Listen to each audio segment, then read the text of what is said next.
badhaadhinni paartii duudhaa gabbataa qabuudha. Ijaarsa biyyaa keessatti dargaggeessi wal gurmeessee isa kana wal gurmeessee yeroo jedhu liigiin dargaggoo jira akka fakkeenyaatti waldaan dargaggoo jira wantoota garaagaraa jira dargaggeessi of ijaaree wal gurmeessee ardaadhaan qabaleedhaan ana gartee gandatti bakka jiru hundatti wal gurmeessinee wal quba qabaannee tokkummaadhaan jechuudha.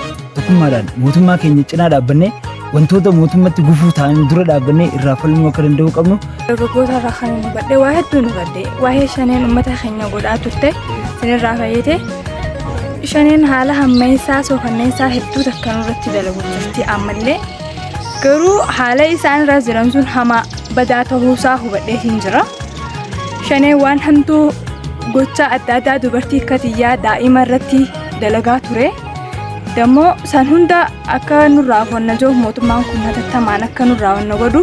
Wantoota gama dinagdeetiinis dargaggeessi of ijaaree himaaxaalee garaagaraa jira wantoota garaagaraa jira biyya keenya kana keessatti kanaafuu akka aanaa keenyaatti akka waan baay'ee jira jechuu barbaadeetti wantoonni albuuda wantoonni akka baraashaa ni jiran boorteen ni jira dhagaan ni jira wantoota akkanaa kana irratti dargaggeessi keenya himaaxaadhaan irra ijaaramee irratti hojjechuu qaba isa jedhuun qaba. Dargaggeessi keessaafuu diinagdeedhaan yeroo ammaa kan barbaadu mootummaan akka mootummaa Oromootti diinagdee dargaggeessi diinagdeedhaan of ittihuu qabaa isa jedhu. Rakkoon kana booda nu fuuldura jiru nu cimsee nu jajjabeessee nu ceesisa malee nu dhaabu. Sabboonummaa waloo fi sabboonummaan biyyaalessummaa waan akka ta'e sabboonummaan gartuu miidhaa inni qabuu fi sabboonummaan biyyaalessummaa bu'aa inni qabu. Hubannoo kanaas fudhannee jira ida'amuun maal akka ta'ee fi bu'aa ida'amuu maalummaa ida'amuu falaasama ida'amuu waan inni ta'e addaan sirriitti jechuu leenjii kanarratti akka gaariitti hubannee jirra. Hojiin karaa hundaan uummachuun taati jedhanii jiran dargaggoonni keenya habaratti arrarraa akkasirraa baaneen kan hin galle waldaan ijaaramne waan jira hunda dalaguuf shamarran keenyaas tarkaanfii godhaa jiran. Akkasuma taatee waan duraan nu dhibee jiru garuu barannee tattaa'u jira ganda galee eega paartiin kun dhufe waan hundi nu galee jiran namni akka barateen hojii dhuunfaafiitis waldaanis qusatee ijaarama dalagachaa jira.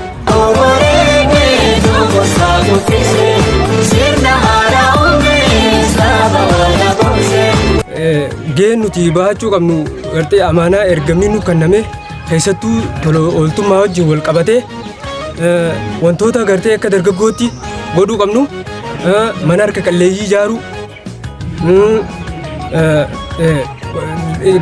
raayyaa ittisa biyyaa keessatti illee dargaggoon keenya akka hirmaachuu qabu fi ammallee deebi'ee dhiiga arjoomuu fi maatii gartee raayyaa ittisa biyyaa kutanii sanillee gargaaruudha.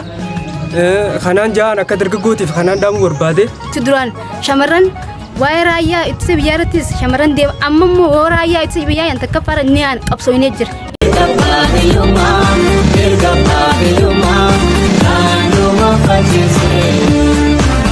Paartiin badhaadhinnaa paartii hooggansa boqonnaa tokko malee kutannoon hojjetuun kan hundaa'ee fi ofiif otoo hin taane uummattoota Itoophiyaa baroota hedduuf hiyyummaan mana irratti ijaaratte hiyyummaa jalaa baasuun akka badhaadhaan kan godhuudha.